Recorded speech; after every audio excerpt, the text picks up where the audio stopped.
What's going on, guys? Making a quick video today to share some tips and tricks for invading successfully in Dark Souls 3. Sorry about the bar at the top of the screen and the lack of game audio in this intro, but it'll be fixed in the clips. A lot of people talk about how brutal invading into multiple people is in this game, but I think that these situations are almost always winnable if you know how to do it. I'm just going to go over my stats and gear real quick. I'm running a Luck and Strength build with Henri Straight Sword as my primary weapon. You can see here that I have the sword maxed out at +5. I've also got this crossbow used to stop people from drinking the Restus at +7, and the glaive also at +7. This is to facilitate invasions on people with weapons upgraded to +7 and beyond. In the offhand, I have this hollow infused target shield to increase my luck stat, and I've got heavy bolts equipped over here. The armor I didn't choose for any specific reason, I just like how it looks. The ring slots are mostly preference. I find that the Estus ring helps in situations where you need to drink, although you shouldn't be relying solely on out-healing your opponents in any invasion. The Prisoner's Chain gives 10 valuable points in Vigor and Endurance, which lets me invest those points into Luck and Strength instead. Lloyd's Sword Ring gives me a solid AR boost at max health, which synergizes well with the Estus ring and the passive regeneration from my straight sword. Lastly, and most importantly, is the Hornet Ring. I think that this is the only mandatory ring for invasions. The damage boost is very good, and depending on your build, can lead you to one-shotting people. This is essential when playing against multiple people, since if the person you hit doesn't die immediately, they have friends to cover them while they escape and heal. Down in my consumable bar, I have my Estus, all in healing form, the Red Eye Orb, of course. I've got the Gold Pine Resin to buff my sword, and I've got Undead Hunter Charms in the last slot. Since you're mostly going to be staying at a static soul level to invade the same area, I highly recommend that any extra souls you have go into consumables like this, especially the Pine Resin. You know, if you're going to be playing against multiple people, you want to have the best possible chance. The first thing I want to go over is patience. When you're invading against multiple players, you have to wait for an opportunity to present itself. If you just run in swinging, you're going to die. Here I see both of them, and we all buff up at once. The first thing I do here is look for any pattern that I can see in the way that they play. It's worth taking some time to feel your opponents out and see if you can abuse it in any way. We can see pretty early on here that the Phantom doesn't like to hold his shield up, but the host does. With this knowledge, I almost immediately start fishing for shield breaks.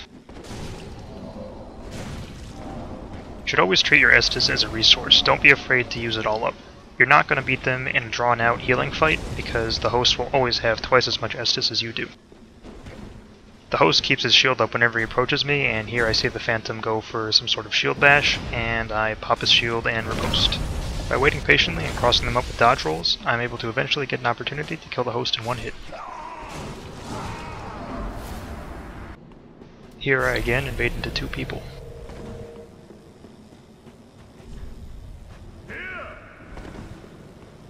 I don't immediately see the Phantom, so I go straight for the guy that I can see. Here we can again see that this guy is almost always holding his shield up, so I break it and hit him with a critical attack. At this point I also see his friend standing behind me, so even though this didn't kill, I have to roll away. I try to snipe him at a distance with my crossbow, but it doesn't quite work. In these situations it's important not to get greedy. If I had chased him, his friend might have killed me. Here I go for the same technique as before, and I get it, but again he's not going to die because he healed up to full.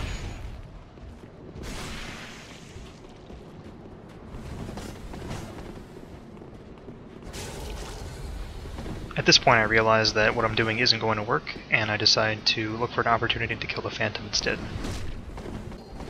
After crossing them up with rolls for a little bit, I bait the Phantom in at low health and get a parry. At this point I know the host isn't particularly experienced with PvP, so I know that I can win. I take the time to heal up now. I wind up using up all the rest of my Estus during this fight, but it doesn't matter as long as I kill them all in one go.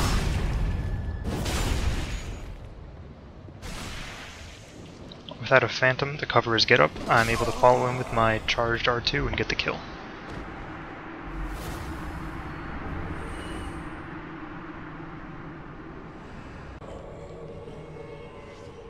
The next thing I want to go over is area knowledge. You should know the place that you're invading better than the people you're invading do. It's important to know where your weapons are effective and where they aren't, depending on how tight a space is, and it's also important to know your escape route and to make sure you don't get backed into a corner. Here I saw that the door shortcut was closed, so I go the only direction that they can come from. I look over the edge to try and see them by the bonfire, but I hear them on the stairwell ahead of me. I know that in this particular situation, it's important to use thrusting attacks because my sword can otherwise wind up bouncing off the walls. I can also see that his giant axe is not going to work well here. I also know that there's nowhere for them to run in that corner, and I wind up getting a lucky hit on both of them, and I'm able to kill the Phantom. Additionally, these tight corridors are good for projectile weapons, and I'm able to kill the host in the crossbow. As an aside, make sure that you load your crossbow before you even wind up invading, because it stays loaded even when you change worlds.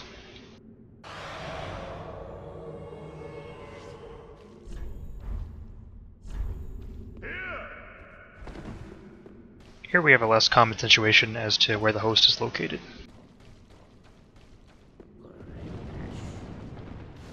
They feel safe because they think I have to walk down the stairs to get to them, but I know that I can jump on this railing instead, and I get the kill with a plunging attack.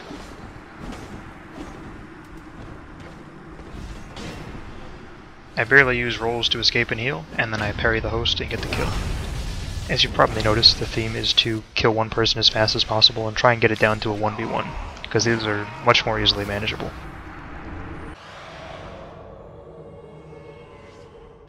The last major point that I want to address is working with other invaders. Other Reds have the same goal as you, and generally they'll assume that you are working together. When I see that the door shortcut is open, I run down to go fight the host.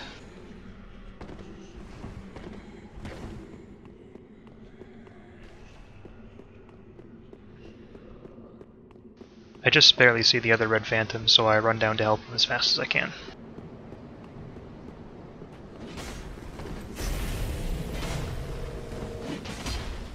Oftentimes when you see a host playing with one Phantom, you can expect them to be friends in real life or outside of the game in some form, and they'll often have better teamwork than you do.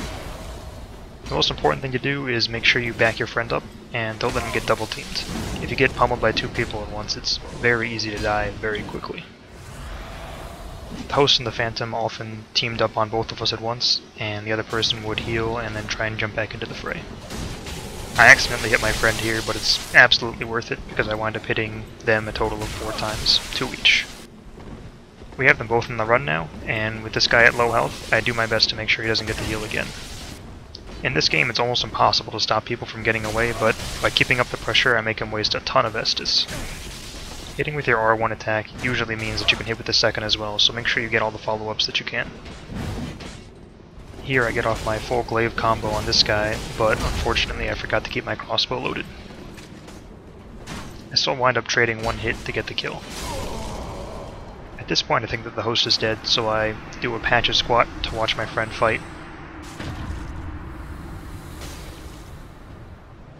However, it turns out they were both using untrue rings to disguise themselves, and this guy is actually the host. Against the two of us, he eventually winds up using all of his Estus, and we get the kill.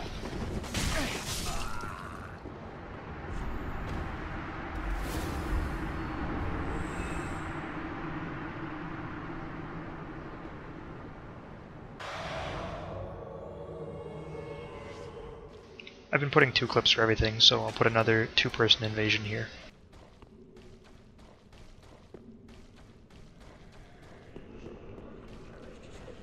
Again, when I see that door open, I know that this is the fastest way to get to the host.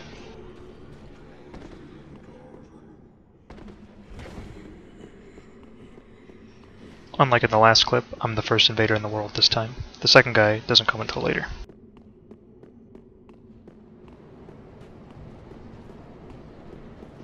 At this point, I'm expecting it to be a standard 1v3 invasion.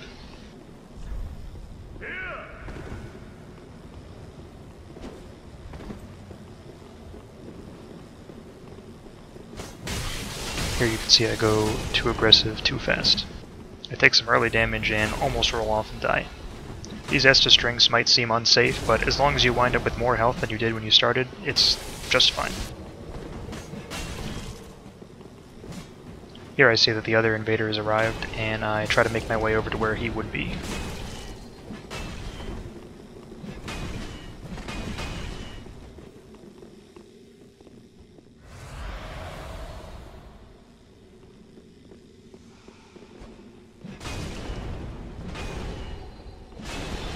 I hear and see the Soul Spear coming from behind me, so I know he's ready to back me up. It's important to know what your teammate is packing so you can back each other up the best as possible. Here I can see that his soul stream does particularly high damage, so I know that he probably has low health and very high int. Keeping this in mind, I consider it to be important to protect him, because if they get over there, he's probably going to die in 1 or 2 hits. At the same time, however, they're slowly and steadily making progress over, so I figured that it might be best to just go for the host. Unfortunately, I bounced my sword off the wall and I'm not able to finish the kill. My fellow invader is dodging and weaving against that guy, and I decide to go straight for the host again.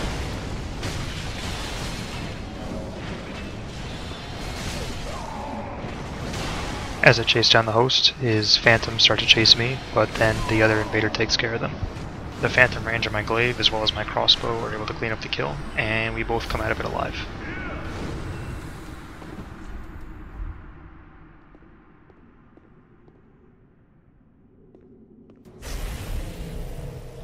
And that's pretty much all you need to know to have a decent chance of invading against multiple players. I know that a lot of these clips were 1v2, but the concepts inside them still work against 1v3 or even 1v4 or 5. There might be some people out there who aren't too happy with the idea of just fishing for critical attacks, but against more than one person, hacking and slashing isn't going to get you anywhere. So in summary, the most important thing to do is be patient. You have to wait for your opportunity and get the kills that you can when you can. Don't try and rush it. Being aware of the area that you're invading in is also very important, and it can let you get kills that other people aren't even expecting. Working together with other phantoms or even NPCs in the area can also net you very easy kills. And that's all I really have to say. I hope you guys enjoyed the video, and I'll end it with a couple more clips of me invading in Anorlando.